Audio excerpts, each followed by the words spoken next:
Good day to all of you once again. Ngayon ay itutuloy natin yung part 2 ng ating pinag-aralan last time about the evolution of business policy para sa ating subject na strategic management. Ang ating reference ay yung book na Fundamentals of Strategic Management by N.A. Orculio. Proceed tayo ngayon about the concept of strategy.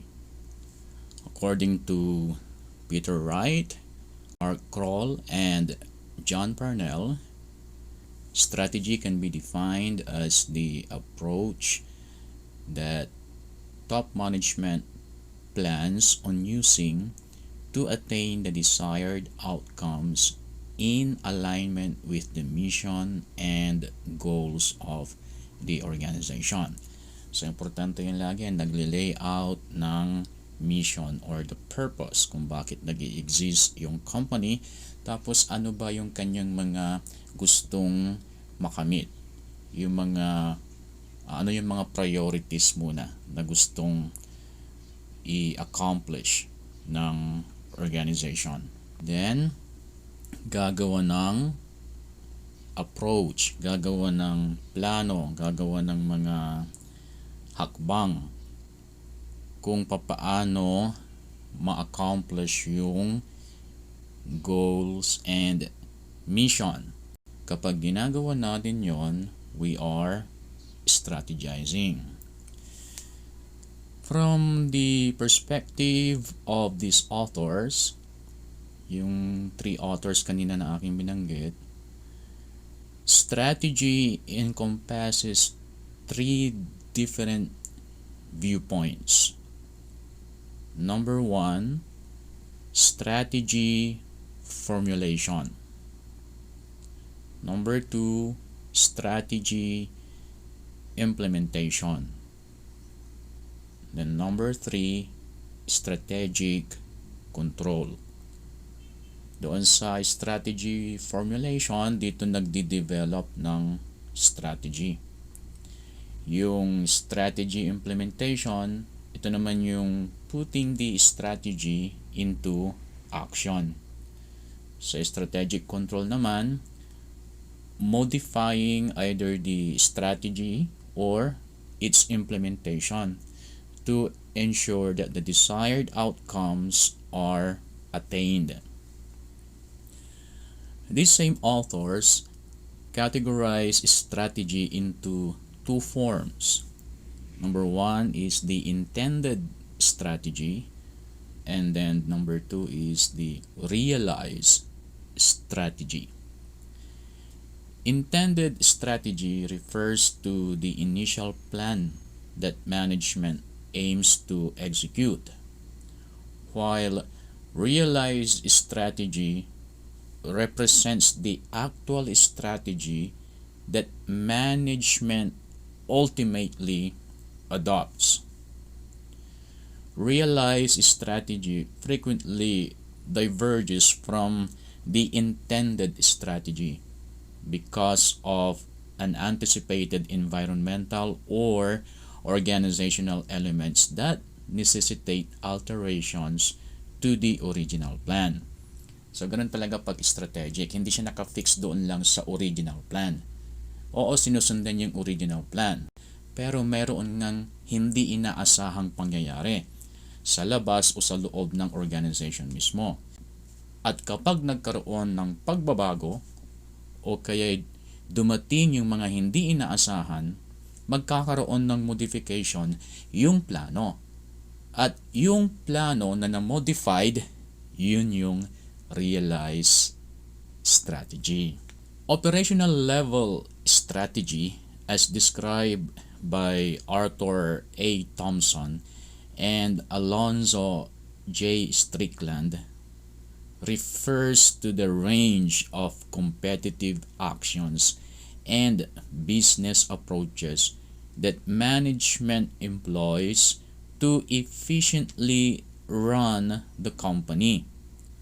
This strategic framework acts as a roadmap or blueprint of achieving a range of goals set by management. Strategy is the game plan of the management in achieving the following. So ito yung ang pinag-uusapan natin dito is the operational strategy. At mayroong tatlong gustong i-achieve ang strategy na ito na nagsisilbing game plan ng organization. Ang una na dapat i-achieve ng strategy na ito, ng game plan na ito, is attract and please customers. Yan yung isa sa mga dahilan kung bakit nag-i-strategize para ma-attract at mapaligaya yung mga customers. Pangalawa, stake out a market position para makapwesto siya in terms of marketing. Pangatlo, conduct operations para makapag-operate siya. And number 4, compete successfully. Yan, para yung pakikipagkompetensya ay hindi lang basta nakikipagkompetensya, kundi magkaroon ng advancement, magkaroon ng advantage. Kung hindi kayang maungusan yung mga competitors, at least yung masabayan man lang sila. At nangyayari yun kapag mayroong game plan ang organization na meron siyang 4 na gustong i-achieve. Yun nga, attract and please customers, stake out a market position, conduct operations, and then compete successfully. Pagdating naman sa comparison of model by Arthur A. Thompson and Alonzo J. Strickland with the model by Jeffrey F. Rayport and Bernie J. Jaworski. Si Bernie Jaworski ay isa siya sa mga chairperson sa school ni Peter F. Drucker. Pagdating sa management, isang importanteng author na dapat nating hinahalungkat yung kanyang mga sulat, ang kanyang mga knowledge and wisdom sa management ay si Peter Drucker. At si Bernie Jaworski naman ay siya ay faculty member sa Entrepreneurial Management Unit sa Harvard Business School. The Thompson and Strickland model and the Rayport and Jaworski model offer 2 distinct approaches for businesses to leverage the internet as a strategic resource. The integrative model, attributed to Thompson and Strickland, highlights the significance of incorporating the internet into a company's overarching business strategy. This framework suggests that businesses should utilize the internet to bolster their existing business models, rather than attempting to establish entirely new ones. To maximize efficiency and minimize expenses, this model advises companies to employ the internet in optimizing their current operations and procedures. At kung hindi mo talaga gagawin yan, mahirap makasabay sa mga competitors dahil halos lahat na ay kahit malakas yung benta sa kanilang physical shop ay inilalagay pa rin sa internet, ginagamit pa rin ng internet para sila ay mas makapagbenta. At marami akong mga nakikilala na malalakas ang kanilang benta online and at the same time malakas din yung kanilang benta sa kanilang physical store. Kaya importante talaga na kung gusto mong makipagsabayan sa market, then kailangan gamitin mo ang internet. The Rayport and Jaworski model, commonly referred to as the inventive model. Highlights the significance of utilizing the internet for generating fresh business models and possibilities. Instead of solely using it to bolster current ones, this model emphasizes the idea that companies should utilize the internet to conceive innovative products, services, and sources of revenue. It also suggests that companies should tap into the internet to formulate fresh markets, reach out to new consumers, and establish novel distribution channels.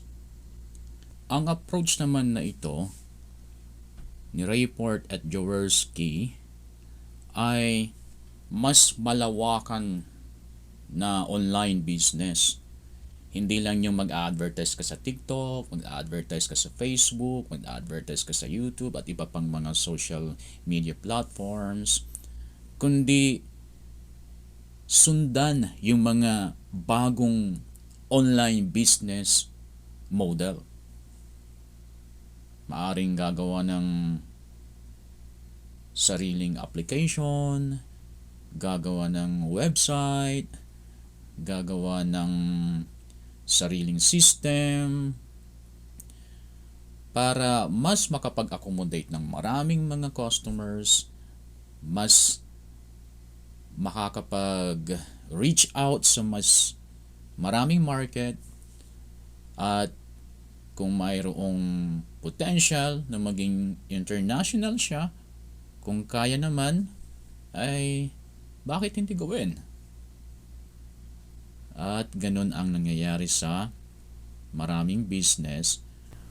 While the Thomson and Strickland model focuses on incorporating the internet into current business models, the Rayport and Jaworski model emphasizes the creation of new business models and opportunities through the internet. Although both models serve as valuable tools in understanding the strategic use of the internet by companies, they highlight distinct aspects of the process and may be more suitable in varying situation. Okay, iwanan na natin yung topic na yon at proceed tayo ngayon sa characteristics of strategy. The number one characteristic of strategy is traditionally meant to be a grand plan made in the light of what it was believed an adversary might or might not do. O isang malaking plano daw ang strategy na ginawa sa liwanag ng kung ano ang pinaniniwalaan na maaaring gawin o hindi maaaring gawin ng kalaban. O parang sa chess, ang pinaka-basic ng chess, inaalam mo yung possible na move ng kalaro mo. At kung ano yung ina-anticipate mong move niya, nag-iisip ka ng pang-counter naman doon sa move na yon. At kung sakaling hindi niya ginawa yon, nag-iisip ka rin ng pang-atake mo. Ganun ang strategy. Ina-anticipate yung pwedeng gawin ng kalaban at yung hindi gagawin ng kalaban. Ganoon din sa basketball. Inaalam mo yung galaw ng gwardiya at inaalam mo yung game plan ng opponent team, tapos gagawan mo din ng pang-counter. At kung sakali mang hindi nila gagawin yon, then meron ding plano na pang-atake. Ganon din sa mga sundalo na mayroong specific mission or special mission. Inaalam ang galaw ng kalaban, inaalam din yung pwedeng hindi gawin ng kalaban. Number 2 characteristic of strategy Strategy derives its relevance given from the existence of competition in business. O dahil may competition nga sa negosyo, kaya kailangang dumiskarte. Kung hindi ka didiskarte, ibig sabihin wala kang strategy. O kung dumidiskarte ka kasi gusto mong makasabay o gusto mong maungusan yung mga kakompetensya, yung mga diskarte na yon is the strategy. So, yun yung isa sa mga characteristic ng strategy kasi may competition. Alam mo may competition. So, hindi pwedeng sasalpak ka sa competition na hindi ka prepared, na wala kang paghahanda na ginawa. Hindi pwede yun. Dapat may game plan ka. Dapat may plano ka.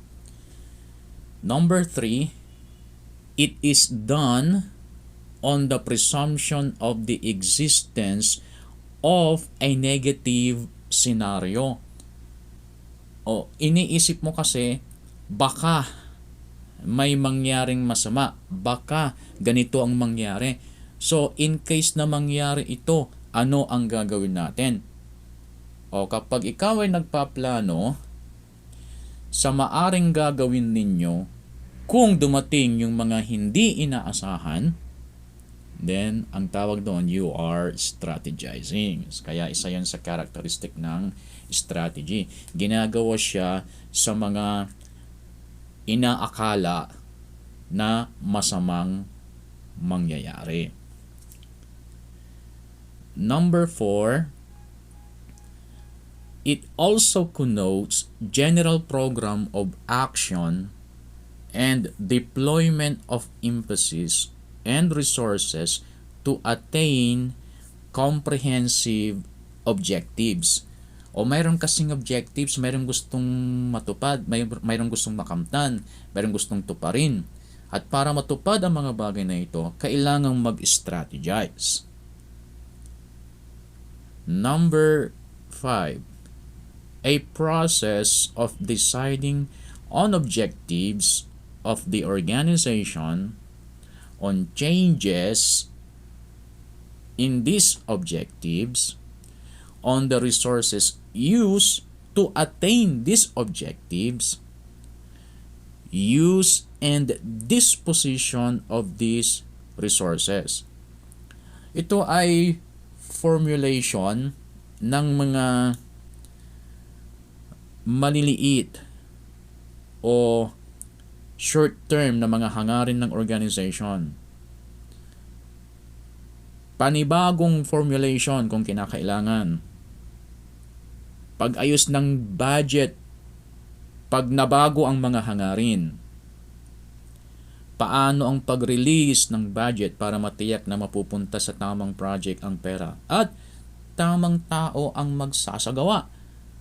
So kapag ginagawa mo yan, you are strategizing.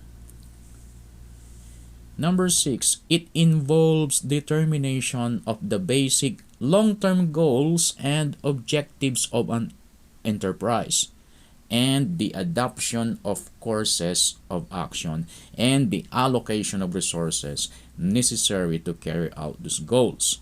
O ito naman ay pag-finalize ng mga pangmatagalang nais tuparin ng kumpanya.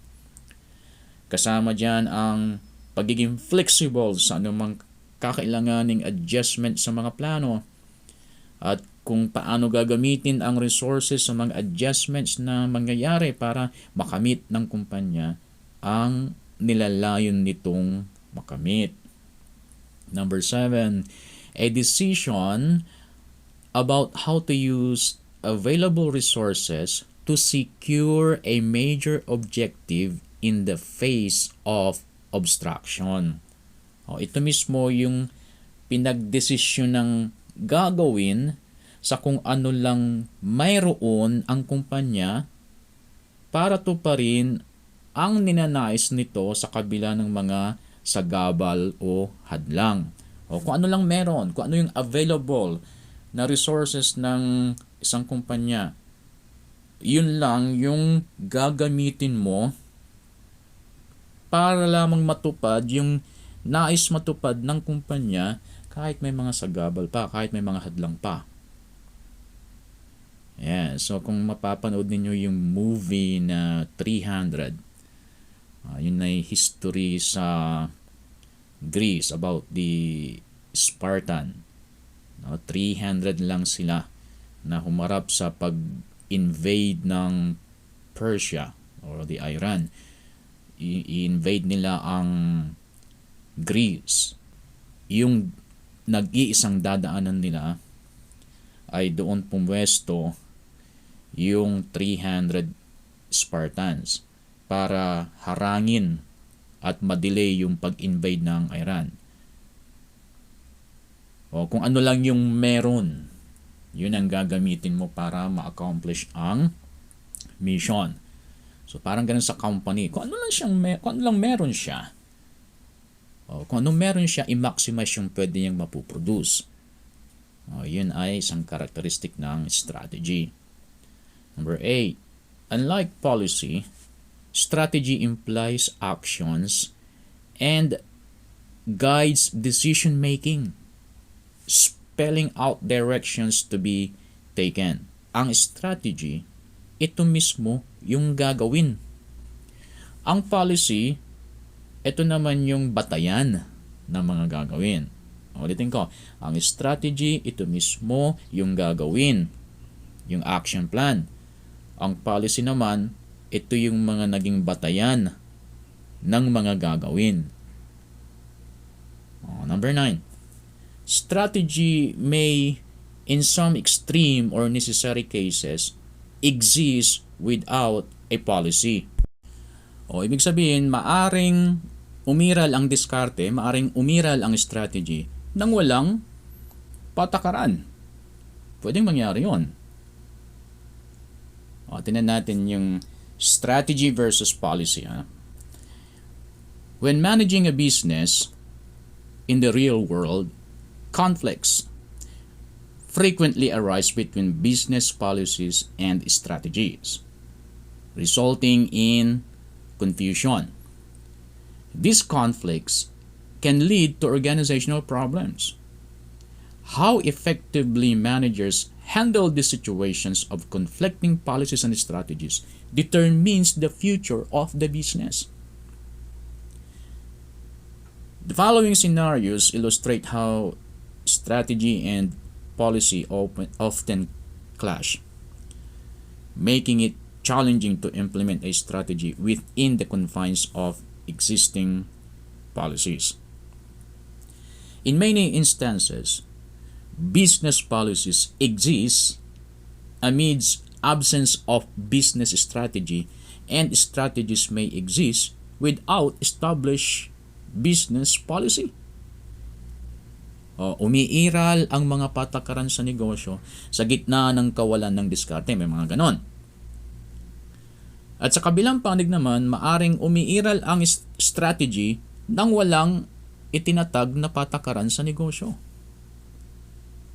Maari din namang dahil sa walang patakaran, kaya dumidiskarte na lang yung mga kinaukulan.